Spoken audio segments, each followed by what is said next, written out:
ये छोरी हमें इस हवेली में बर्दाश्त नहीं होती, तो आपकी जिंदगी में हमारी जिंदगी में बर्दाश्त करेंगे हम इसे। मासा सुनिए,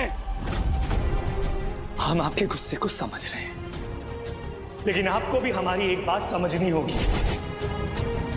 प्यार कोई रिमोट कंट्रोल वाली कार नहीं है कि जिस रिमोट का बटन दबाकर आप उसे कंट्रोल कर लेंगी। प्यार बहता हुआ पानी है, अगर आप इसे रोकने की कोशिश करेंगी तो एक सैलाब आए,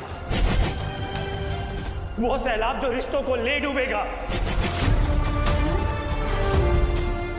आप हमसे अक्सर एक चीज कहती है मासा, आज हम आपसे वही कहेंगे कि अगर आप अपने बेटे से प्यार करती हैं तो आपको अपने बेटे के प्यार को भी स्वीकार करना होगा।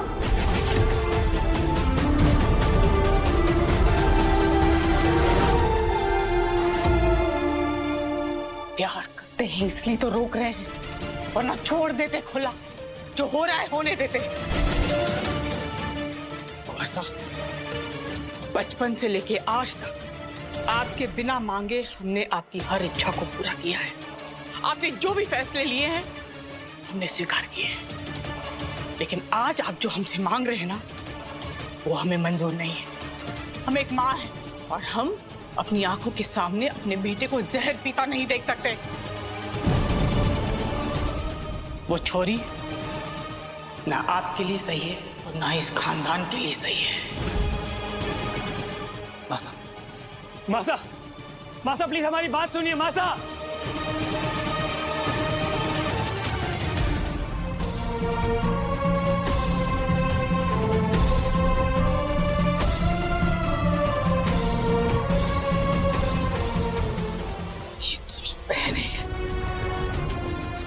राहु और केतु की तरह हमारी कुंडली में कुंडली मार के बैठी है। एक को संभालते हैं तो दूसरी आ जाती है हमारी जिंदगी में आफत पैदा करने। इस फूली को रास्ते से हटाने की कोशिश कर रहे हैं तो इसकी ये बहन गड्ढा खोद के तैयार बैठी है हमारे लिए। इस गरीब की बेटी को हम किसी भी कीमत पर हमारे घर की बींदनी तो बनने ना देंगे।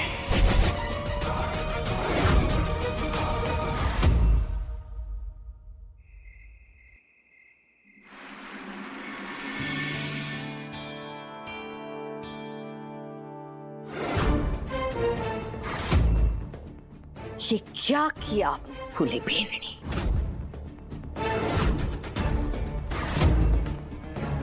मैं कुछ समझी ना माँ को। आप कब से इतनी नासमझ हो गई हैं फूली बेननी?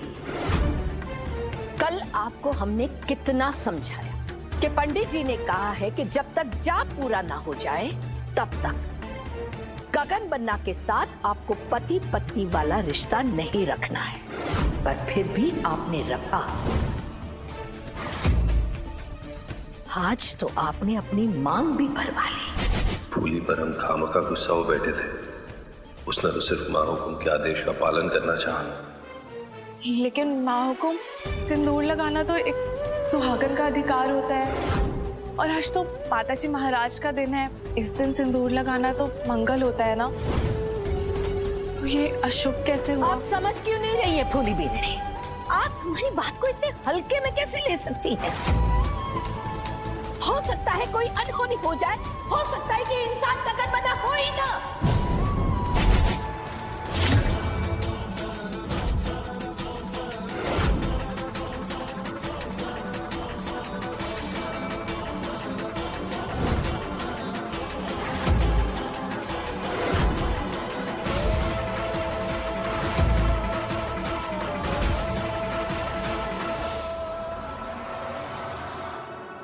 माँ को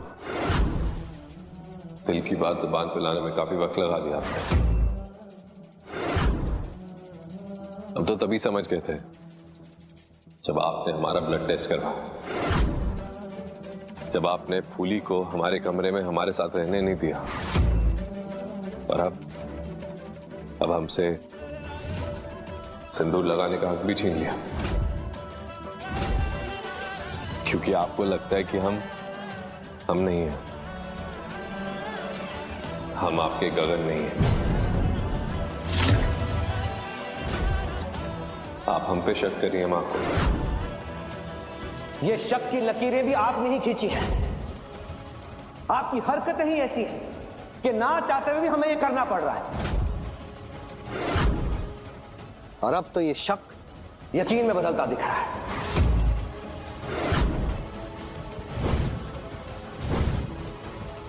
उस हादसे के बाद घर आते ही आपने हर कदम गलत उठाया है और हम आप पे सवाल भी ना उठाए।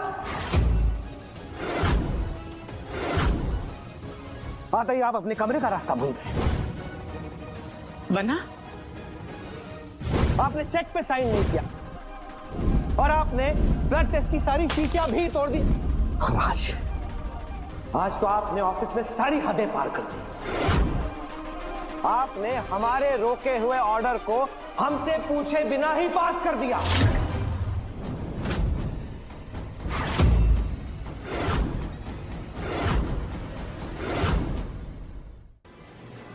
पता है हमने उस ऑर्डर को क्यों रोक रखा था? क्योंकि अगर वो ऑर्डर पास हो जाता तो हमारा नाम, हमारा साख सब मिट्टी में मिल जाता। और आपने क्या किया? आपने उसी ऑर्डर को पास कर दिया।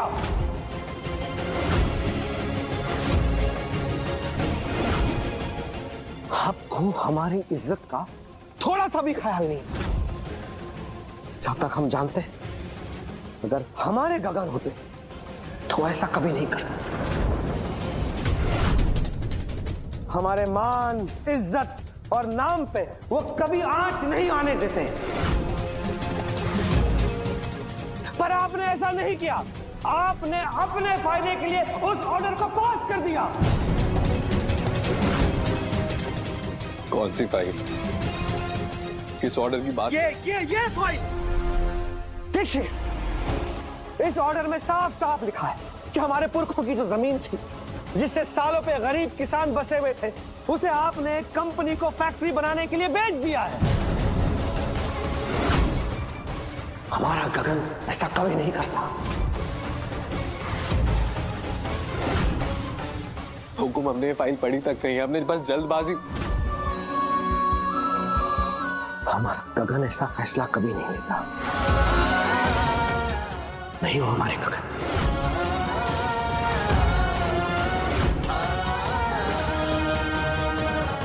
हुकुम, हमारी बात तो सुनिए।